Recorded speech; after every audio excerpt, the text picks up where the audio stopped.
I think even then, it adds to that experience as a player of like, hey, like I have something to look back on, right? It's always those like, why do we have cameras on our phone? Well, to make memories, to go back and look at those memories. Yeah. And so definitely catering to that of like, hey, like I can actually go back and be like, hey, like, Frank, remember when we played that room? Like, look, I found that it popped up on my like when they'll like 7 years ago today type thing on Facebook or something. Yeah. And I'll show that. It's like, wow, like that, that was really fun. Exactly. Even to like, let's go back or something, or maybe they have something different. Yeah. No, that's super true. Like it costs a lot of money for marketing or getting in front of people's, getting their attention to see the escape room. So if you are letting them do it for free, they think that you're doing a favor for them, which technically kind of is, but at the same time, they're doing a favor for them, for the business too, and they'll get reminded of it or post it online. So yeah, every escape room, I think they're slowly doing that more often. Yeah. Where pretty much everyone is like, oh, they're like, wait, you mean nobody really cares about spoiling puzzles? Like, right. What do you? I mean, if you're a player and you want to play a game, like you'll play it no matter what. And if you see a puzzle, you'll either mentally block that, you'll just be like, I'll just ignore that and just play it anyways, or you'll just say like, I'm just not gonna watch this part because I've seen enough to where I like it and I'm excited about coming and play it. Yeah. Right. So I mean, Hyde, like every group who's played has literally received an entire video of their game. There's some times where we have had staff that have screwed up or not sent them the right footage or like literally didn't upload it, and it like bothers me so much, but that's the plan. The plan though is to get every group to literally get the entire game recording and sent to them. And does not seem like people are like, no one's posting the answers anywhere, like nobody's spoiling it somehow or whatever, reviewing. They make a review and mention all the puzzles. Like nobody cares at all. Like it's just a fun game, and that footage is for them to view back later and be like, oh, look how cool it was, or look at when you got scared in this moment. Yeah. So so that's why it really doesn't matter too much. And also with puzzles too, just in general, like for Zoe Reborn, we're just changing it yearly anyways. We're like, why don't we just make like for Zoe Reborn, like it's kind of it's a different game, we realized, than Hyde for sure, and our other games in general, where it's just so big that you can do like a yearly version. I think we were talking about that with something else. Yeah. So you can just have a total puzzle change. So pretty much every like October, it'll be like a new version of it, where it'll just be like, oh, we should play the 2024 scary version. It'll be a lot cooler than last year's version. Yeah, and just because we have the space there where it's like, it's essentially all the games here combined square footage wise. So you can build new walls and new sections and cut new holes and make little new crawling areas and then totally change the puzzles and scares to fit it. So it should be more of a kind of tradition almost. So yeah, but for puzzles, I mean, we're changing them. I mean, we'll probably keep, if it's such a good puzzle, like, we'll keep the method of it, but then change other stuff around it. Right. So yeah. Yeah. So then what? I know you mentioned where you kind of jumped into that scary room. What made you decide to have one of your own where you have complete control for the Hyde? Right? Because that's definitely easily, me personally, one of my top 3 like scariest, horrifying rooms here in SoCal. You know what I mean? It's definitely scarier than Zoe, for sure. Right. And even then, so like, I mean, I told my wife this all the time, and my group, like, hey, like, I think like this is up there with Project Minotaur. Project Minotaur is like a huge scale, and it's scary, but there's something about the Hyde where it just like gave me chills at some points where I'm like, holy crap, like this is like, I'm scared, I'm terrified.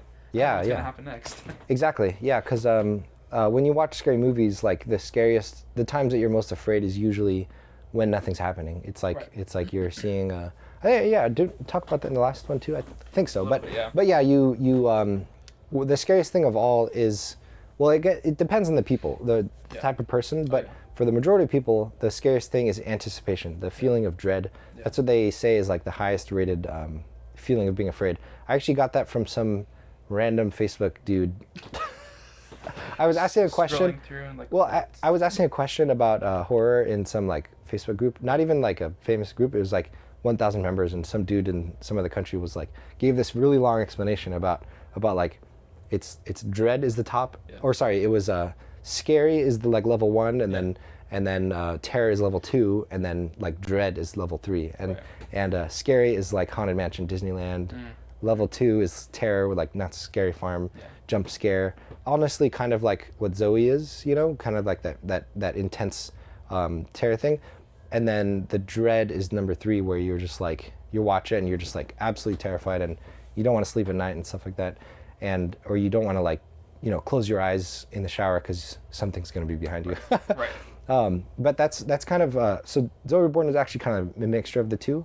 But as far as Hyde, the point of it was to try to go for the pure dread scare, which, as far as like a escape room business and stuff, it seems to me like that most people actually like. I've kind of been convinced now that people want the second one, because the second one is where you get the most fun and laughs, Right. for sure. So like with Zoe Reborn, if you play it, you're just kind of like screaming, laughing the whole time. Yeah. Like it's just so fun. Yeah. So that's why, as far as going for that, yeah, that's what you have to kind of do. But for Hyde, yeah, purely scary. I just watch scary movies all the time.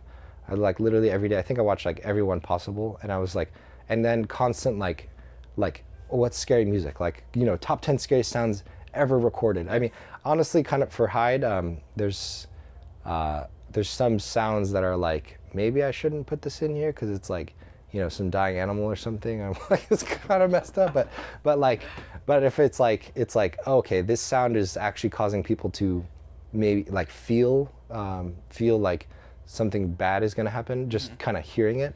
Right. So I'm like, oh, that's kind of good. Like, yeah. And so, and it's Hyde now, since it's been so long, it's reached a point where like all the employees think it's haunted, and who knows, maybe it is, but there's multiple times where, like, so one of the past employees was like, he's in there alone, and like doors closing, or on the radio someone said like, get out and stuff like that, and then I was like, there's no way you heard that. You're checking like, hello? Well, sometimes we catch radio from like trucks coming by, so it could have been someone was like, hey, get out of the truck, and the get out part was what was there, but of course they freaked out because it's like 1 a.m. But the trucks come at that time anyway, so yeah, so that was like, but to me though, I'm like, oh, well, if it is good.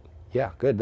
I remember some escape room owner said, joked around saying that he's gonna start paying his ghosts to scare because they're helping his business. Right? Yeah. Like, Casper, where are you at? Yeah. Please help more. I mean, well, there is like in the Hyde, we have some photos on the wall of like those, those Victorian photos of like dead people. You know, a lot of that. So it is kind of creepy, and also just the theme of it is not really supernatural at all. Like it's just it's a pure serial killer room, and it's a guy who's actually alive, and and did some nasty stuff. So that's kind of why it's pretty good, because it fits a broad audience.